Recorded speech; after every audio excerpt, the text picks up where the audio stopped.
Yes, breaking news. Nizamabad Sandeep హత్య కేసును పోలీసులు ఛేదించారు. ఈ నేపథ్యంలో కూడా సందీప్ ని హత్య చేసింది తన స్నేహితుడు సతీష్ గౌడ్ గా కూడా పోలీసులు గుర్తించారు.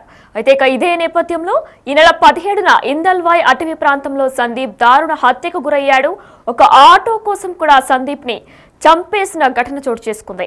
దహనం చేసిన స్నేహితుడు సతీష్ గౌడ్ ఈ నెల 15న సతీష్ తో కలిసి ఆటోలో వెళ్లిన సందీప్ మళ్ళీ ఇంటికి తిరిగి రాకపోవడంతో కూడా తన సందీప్ భార్య లతా పోలీస్ కి కంప్లైంట్ ఇచ్చారు. ఇదే నేపథ్యంలో ఆటోలో అనుమానాస్పదంగా కనిపించిన సతీష్ గౌడ్ ను పోలీసులు అదుపులోకి తీసుకుని విచారించగా విచారణలో నేరాన్ని సతీష్ అంగీకరించాడు. అయితే నిందితుడి నుంచి ఆటో, సెల్ ఫోన్ కూడా స్వాధీనం చేసుకున్నట్లు కూడా పోలీసులు తెలుపుతున్నారు. సందీప్ హత్యలో సతీష్ తో పాటు మరికొందరు హస్తం ఉందని కూడా కుటుంబ సభ్యులు ఆరోపిస్తున్నారు. అయితే తన స్నేహితుడు సందీప్ ని హత్య చేయడానికి ప్రధాన కారణం ఆటోయే అంటూ కూడా సతీష్ గౌడ్ తెలిపినట్లు కూడా తెలుస్తుంది. ఈ నెల 17న ఇందల్వాయ్ అటవీ ప్రాంతంలో సందీప్ దారుణ హత్యకు గురయ్యాడు. అయితే మరి ఆటో కోసం సందీప్ ని చంపేసినట్లు కూడా తెలుస్తుంది. దహనం చేసి కూడా చంపినట్లు కూడా సతీష్ గౌడ్ ఒప్పుకున్నాడు. అయితే సతీష్ ఇద్దరు కూడా స్నేహితులు. ఇదే నేపథ్యంలో ఒక ఆటో కోసం కూడా తన ఫ్రెండ్ ని హత్య చేసిన వైనం వెలుగు చూస్తుంది. ఈ నెల 15న సతీష్ తో కలిసి ఆటోలో వెళ్లిన సందీప్ మళ్లీ తిరిగి ఇంటికి రాలేదు. దీంతో తన భార్య లత పోలీసులకి కంప్లైంట్ ఇచ్చారు. ఆటోలో అనుమానాస్పదంగా తిరుగుతున్న సతీష్ గౌడ్ ను పోలీసులు అదుపులోకి తీసుకుని దర్యాప్తు కొనసాగించగా తన నేరాన్ని ఒప్పుకున్నట్లు కూడా పోలీసులు తెలుపుతున్నారు. అయితే నిందితుడి నుంచి కూడా ఆటో, సెల్ ఫోన్ స్వాధీనం చేసుకున్నారు. సందీప్ హత్యలో సతీష్ తో పాటు కూడా మరికొందరు హస్తం ఖచ్చితంగా ఉంది అంటూ కూడా కుటుంబ సభ్యులు ఆరోపిస్తున్నారు. రైట్, ఇదే అంశంపై మరింత సమాచారం మా ప్రతినిధి రాజేష్ అందిస్తారు.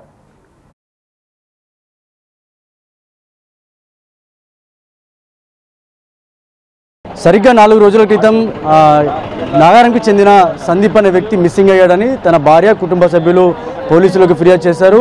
కానీ పోలీసులు కేసును ఛేదించారు. ఇందల్వాయ్ అటవీ ప్రాంతంలో ఆ వ్యక్తిని, సందీప్ అనే వ్యక్తిని అతి దారుణంగా కాల్చి చంపారు దుండగులు. దీనిపై ఇప్పటికే పోలీసులు మీడియా సమావేశం ఏర్పాటు చేశారు. దాని తర్వాత ఒకటే నిందితుడు అని చెప్పి కూడా బయటకు తేవడం జరిగింది. కానీ కుటుంబ సభ్యులు మాత్రం ఈ విషయంలో పూర్తిగా అనుమానిస్తున్నారు. ఒక్కడు కాదు, ఇంకా చంపిన వాళ్ళలో ఇంకా చాలామంది ఉన్నారు. ముఖ్యంగా చంపిన వ్యక్తి ఎవరైతే ఉన్నారో తను చనిపోయిన వ్యక్తికి స్నేహితుడిగా ఉన్నాడు, స్నేహితుడినే మట్టు పెట్టాడని చెప్పి ఇప్పటివరకు పోలీసులు అయితే చెప్తున్నారు. అసలు వాస్తవాలు ఏం జరిగిందనే ప్రాంతం ఒకసారి మనం సంఘటన ఏదైతే నాగారం ప్రాంతంలో ఉన్నాం, వాళ్ళ కుటుంబం వద్ద ఉన్నాం, ఒకసారి మాట్లాడించే ప్రయత్నం. వాళ్ళ అమ్మ ఉంది. ఏం జరిగిందమ్మా, ఎప్పుడు చూసారు రాష్ట్రకి, మీతో ఎప్పుడు మాట్లాడారు? నేను శనివారం పొద్దున్న నేను డ్యూటీకి పోయినాం కదా, అమ్మ నేను దించేసి వస్తా అని అన్నాడు. నేను పోయినా నాన్న నువ్వు అని చెప్పిన, అంతే. అదే మాట లాస్ట్, అంతే. ఎట్లా అంటే చూసిరా మీరు? మీ కొడుకు శవాన్ని చూసిరా? ఎట్లుంది, ఏం కథ, ఏం చెప్పారు? నేను వెళ్ళలే చాలా కాలంగా కూడా ఇష్టపడి ప్రేమించి పెళ్లి చేసుకున్నారు. 8 సంవత్సరాలు ప్రేమించిన తర్వాత పెళ్లి చేసుకొని కనీసం సంవత్సరం కూడా అవుతలేదు. అప్పటికే తన భర్త చనిపోయాడు. లత ఉంది వాళ్ళ భార్య. మాట్లాడించడం ఏం జరిగిందమ్మా, అసలు నిజంగా ఏమని అనుమానిస్తున్నారు? అసలు ఇప్పటివరకు ఎలాంటి విషయాలు విషయాలు సార్? మాకైతే ఒక్కడు చంపిండు అన్నదానికి అది సెట్ కాదేమో అన్నట్టు అనిపిస్తుంది. చంపిన వ్యక్తి ఫోను, ఆటో తీసుకెళ్ళి అదే ఆటోలో నడిపించుకుంటా పోలీసు వాళ్ళకి ఆయనకు దొరికిపోతా. ఒక హత్య అంటే అది మామూలు విషయమా సార్? ఆయనకు ఆ భయం కూడా ఉంటుంది కదా. ఆల్రెడీ ఆయన నిందితుడే కాబట్టి ఎవరన్నా చేపిచ్చి ఆయన ఎట్లాగో ఇదే పని చేస్తావు కదా అని ఎవరన్నా చేపిచ్చిర్రేమో అన్న అనుమానం అయితే మాకు అనిపిస్తుంది సార్. అంటే పాత నేరస్తుడేనా ఆయన? పాత నేరస్తుడేనంట సార్. ఆ సతీష్ అని ఆయన చాలా ఆయన పైన దొంగతనం కేసులు, మర్డర్ కేసులు ఉండి బెయిల్ మీద బయట తిరుగుతున్నారంట సార్. ఆయన మీ భర్తకి ఎట్లా స్నేహితుడైనా? మా భర్తకి ఎట్లా స్నేహితుడు అన్న మాట మాకు తెలీదు సార్. మాకు తర్వాత ఆయన ఫ్రెండ్ అనే విషయం మాకు ఇప్పుడు మొన్న తెలిసింది. కానీ అంతకుముందు అసలు ఆయన ఎవరో అట్లాంటి పేరు గల స్నేహితుడు ఉన్న విషయమే మాకు తెలీదు సార్. నాకు ఇంట్లోకి వెళ్ళేటప్పుడు నన్ను లేపి, మమ్మీ నేను ఆటో నడిపించుకొని నిన్ను కాలేజ్కి దించేయడానికి వస్తానని చెప్పేసి వెళ్ళిండు సార్. మళ్ళీ 8 గంటలకు నేను వెళ్ళేటప్పుడు ఇంకా రాకపోయాను. ఆటో నడిపించుకొని చేయించుకుంటుండు కావచ్చు అని నేను ఒక్కదాన్ని వెళ్ళిపోయినా. సాయంత్రం నేను వచ్చేసరికి 5 గంటలకు ఫోన్ చేసి తీసుకొస్తారా రావడానికి వస్తాడేమో అని నేను ఫోన్ చేస్తే 3 సార్లు రింగ్ అయిన తర్వాత స్విచ్ ఆఫ్ అయిపోయింది సార్. స్విచ్ ఆఫ్ అయిపోయినప్పటి నుంచి కొంచెం భయంగానే ఉండి నేను వాళ్ళ ఫ్రెండ్స్కి నాకు తెలిసిన వాళ్ళందరికీ ఫోన్ చేసి కొంచెం ఆడబడ్డాడేమో, ఈడ ఉన్నాడేమో, ఏడన్నా ఉన్నాడేమో అని అందరికీ ఫోన్లు చేసుకుంటూ అడిగితే అక్కడ లేడు ఇక్కడ లేడని కొంతమంది వెతికారు. అప్పుడప్పుడు 12 గంటల రాత్రి కూడా వస్తాడు కదా అని మేము రాత్రి 1-2 గంటల దాకా ఎదురు చూసుకుంటానే ఉన్నాం. మబ్బులు 5 గంటలకు లేచి నేను మొత్తం కాలి నడకతో అంతా వెతుక్కుంటా వచ్చిన సార్.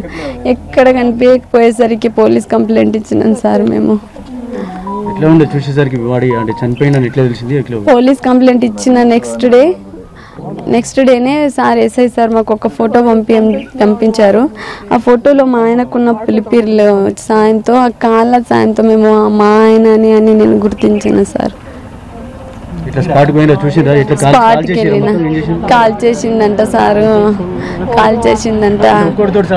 ఒక్కరితో సాధ్యమయ్యే పని కాదు సారు, అది రోడ్డుకే ఉన్నది సార్, అది రోడ్డుకే ఉన్నది. ఒక్కడే చేస్తే కొంచెమన్నా గుసులాట అవుతుంది కదా సారు, కొంచెమన్నా ఒకళ్ళు కొట్టుకోవడం అన్నా రోడ్డుకే కనిపిస్తుంది కదా సారు.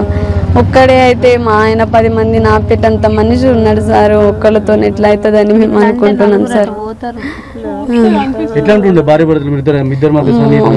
మేము చాలా ప్రేమగా ఉంటుండే సారు, నన్ను చాలా ప్రేమగా చూసుకుంటుండే. నేను తినకపోతే ఆయన తినకపోతుండే, ఏ రాత్రి వచ్చినా నన్ను తినిపించే ఆయన తింటుండే సారు. నన్ను చాలా మంచిగా చూసుకుంటుండే సారు. నాకు ఒక్కరోజు ఒక బాధ పెట్టలేడు సారు. నా బర్త్డే ఎంత గ్రాండ్గా సర్ప్రైజ్ చేసుకుంటూ చేసిండు సార్. చాలా ప్రేమగా నా బతుకు ఏమైపోవాలా సారు, నేను ఎట్లా బతకాలా? అక్క ఉన్నది ఒకసారి మాట్లాడేసే ప్రయత్నం. ఎట్లా ఉండే మీ తమ్ముడు మీతో సాన్నిహితం ఎట్లా ఉండే, అసలు ఆయన బిహేవియర్ ఎట్లుండే, ఎట్లా బయట ఫ్రెండ్స్ ఎవరైనా ఉండేనా ఎట్లా అనిపిస్తుంది? చాలా మంచోడు సార్ మా తమ్ముడు. ఎవరిని ఒక్కోళ్ళని అట్లా వేరే వాళ్ళని అనకపోతుండే, మామ అక్క అని పేరు పిలుస్తుండే సార్, వరుసలు పెట్టే పిలుస్తుండే. నా తమ్ముడు లేని మేము ఎట్లుండాలో మాకు అర్థమైతలేదు సార్.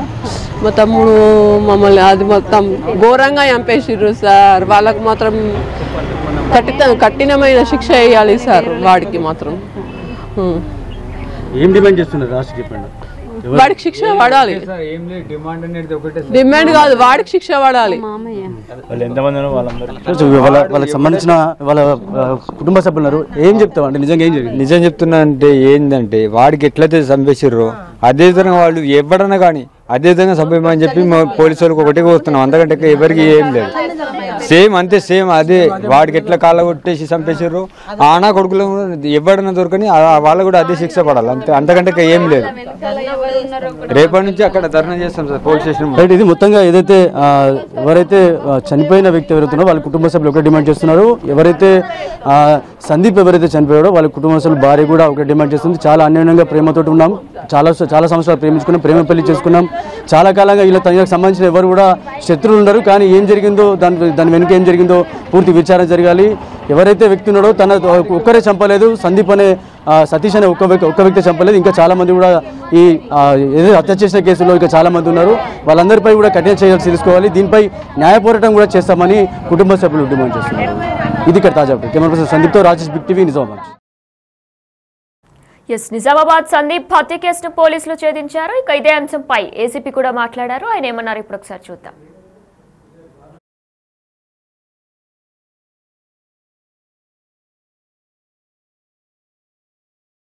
ఈ నెల 15వ తారీఖు రోజు కండెల సందీప్ అని చెప్పి 28 ఇయర్స్ ఆటో డ్రైవర్ నాగారం నుంచి మిస్ అయినాడని చెప్పేసి వాళ్ళ వైఫ్ లతా అని చెప్పేసి 16వ తారీఖు రోజు మనకి నాగారం పోలీస్ స్టేషన్ 5th టౌన్లో ఫిర్యాదు చేయడం జరిగింది. ఆ ఫిర్యాదులో భాగంగా మన పోలీస్ పార్టీ అన్ని ప్లేసెస్లో తిరుగుతూ ఉంటే 16th రోజు మధ్యాహ్నం 3 గంటల ప్రాంతంలో ఒక డెడ్ బాడీ ఉంది ఇందల్వాయి టోల్ గేట్ దగ్గర అన్న సమాచారం మేరకు మన వాళ్ళు వెళ్ళి వెరిఫై చేసినప్పుడు ఒక డెడ్ బాడీ సగం కాల్చివేయబడి ఉంది. కొన్ని ఆనవాళ్ళు చూసిన తర్వాత బంధువులను తీసుకెళ్లిన తర్వాత వాళ్ళు గుర్తుపట్టడం జరిగింది. ఆ గుర్తుపట్టినప్పుడు ఆ మృతుడి పేరు సందీప్ అని తెలిసింది. ఇతను ఆటో డ్రైవరు, 28 ఇయర్స్, నాగరంలో ఉంటున్నాడు. వివరాలకు వెళ్తే మనకి ఈ ఇన్వెస్టిగేషన్లో తెలిసింది ఏమంటే, ఏదైతే 15వ తారీఖు రోజు ఇతను సందీప్ ఆటో డ్రైవర్ ఒక ఆటోను ఎంగేజ్ చేసుకున్నాడు 3 monthsకి. ఇతని ఫ్రెండ్ ఒకతను ఎవరైతే సతీష్ గౌడ్ అని ఇప్పుడు దీంట్లో నేరస్తుడు ఉన్నాడో, ఇతనికి ఒక 4 సంవత్సరాల నుంచి పరిచయం. ఈ ఇద్దరు కూడా ఆ రోజు మార్నింగ్ ఇతను పొద్దున 6:30కి ఇంటి నుంచి వెళ్ళడం జరిగింది. వెళ్ళినప్పుడు ఇతను కలిసి కలవడం జరిగింది అక్యూజ్డ్ సతీష్ గౌడ్. ఇద్దరు కూడా వెళ్ళేసి వివిధ ప్రాంతాల్లో తిరిగి మార్నింగ్ నుంచి ఈ కంటేశ్వర్ దగ్గర అక్కడిక్కడ లిక్కర్ పర్చేజ్ చేసి తాగడం జరిగింది. మనకు అన్ని కూడా వీడియో ఫుటేజ్లు అన్నీ ఉన్నాయి. దాని తర్వాత వీళ్ళు ఇద్దరు కూడా కామారెడ్డి వెళ్దాం, అక్కడ మంచి బిజినెస్ అవుతుందని చెప్పి ఈ సతీష్ గౌడ్ ఎవరైతే నేరస్తుడు ఉన్నాడో నమ్మబలికి ఈ సందీప్ని తీసుకొని ఇంకా మధ్యలో అక్కడక్కడ లిక్కర్ కూడా పర్చేజ్ చేసి తాగడం జరిగింది. వెళ్తూ టోల్గేట్ దగ్గర కూడా దాటడం జరిగింది. అది కూడా CCTV ఫుటేజ్లో రికార్డ్ అయింది. దాని తర్వాత టోల్గేట్ దాటి కొద్ది ముందు వెళ్ళిన తర్వాత అక్కడ ఆపి యూరినల్స్కి అని చెప్పేసి అతను తీసుకెళ్ళి అక్కడ ఒక 30 మీటర్ దూరంలో హైవే నుంచి తీసుకెళ్ళిన తర్వాత అక్కడ చిన్న లోయలాగా ఉంది. దాంట్లో ఇతను యూరినల్ చేస్తున్నప్పుడు తోసేయడం జరిగింది. తోసేసిన తర్వాత ఇతని పైన బండరాయి ఒకటి ఛాతి పైన పెట్టేసి చనిపోయిన నిర్ధారించుకున్న తర్వాత అక్కడ గడ్డి అవన్నీ కూడా సమకూర్చేసి అక్కడ కాలబెట్టడం జరిగింది. కాలబెట్టిన తర్వాత ఈ ఆటోను తర్వాత అతని దగ్గర ఉన్న సెల్ ఫోన్ 2 తీసుకొని హైదరాబాద్ పారిపోవడం జరిగింది. తర్వాత ఇక్కడికి మనకు ఈ సమాచారం అన్ని కూడా ఫుటేజెస్ అవన్నీ చూసినప్పుడు లాస్ట్ ఎవరు ఉన్నారు ఇతను తిరిగినారన్న సమాచారంలో ఈ సతీష్ గౌడ్ని సస్పెక్ట్ చేసి ఇతన్ని ప్రీవియస్ హిస్టరీ వెరిఫై చేస్తే ఇతని పైన వనశ్రీపురంలో ఒకటి మర్డర్ కేసు కూడా ఉంది. అది P2లో ఉంది. దాంతోపాటు టౌన్ 4లో తర్వాత హైదరాబాద్లో మీర్పేట్ పోలీసులో కూడా దొంగతనం కేసులు ఉన్నాయి. మొత్తం 4 కేసులు ఇతని మీద ఉన్నాయి. ఇతన్ని ఇమీడియట్గా మనం సస్పెక్ట్ చేయడం జరిగింది. ఒక సరైన సమాచారం ప్రకారం ఇతన్ని మాధవనగర్లో అరెస్ట్ చేసినప్పుడు ఈ నేరాన్ని కన్ఫెస్ చేయడం జరిగింది. అతని నేరస్తుడి కన్ఫెషన్ ప్రకారం అతని దగ్గర నుంచి ఆటో తర్వాత అదేవిధంగా మొబైల్ ఫోన్ 2 కూడా సీజ్ చేయడం జరిగింది. టోటల్ కూడా మళ్ళీ రికన్స్ట్రక్షన్ టోటల్ సీన్ చేయడం జరిగింది. ఈ కారణం ఏంటంటే ఈ చంపేయడానికి కారణం ఇతనికి డబ్బులు అవసరం ఉంది, ఈ ఆటోను అమ్ముకొని డబ్బులు చేసేసుకొని ఉందామని చెప్పేసి ఒకే ఒక కారణంతో ఈ మర్డర్ చేయడం జరిగింది. ఇతను వైఫ్తోని విభేదాలు ఉన్నాయి, చాలా 5 సంవత్సరాల నుంచి వైఫ్తోని విభేదాలు ఉన్నాయి. వైఫ్ ఏమో వనస్థలిపురంలో ఉంటుంది. ఇతను వైఫ్తోని 3 నెలల కింద విభేదాలు చేసుకొని ఇక్కడ 3 నెలల నుంచి వాళ్ళ అమ్మగారైన వాళ్ళ ఇంట్లో నాగారంలో ఉంటున్నాడు. ఇది అక్యూజ్డ్ గురించిది. ఇతన్ని పట్టుకోవడంలో SHO town 5 Gangadhar, CI north rural Srinivas గారు మరియు సిబ్బంది అందరూ కూడా అఫెన్స్ అయినప్పటి నుంచి వితిన్ 24 అవర్స్లో దీన్ని కేసుని డిటెక్ట్ చేయడం జరిగింది.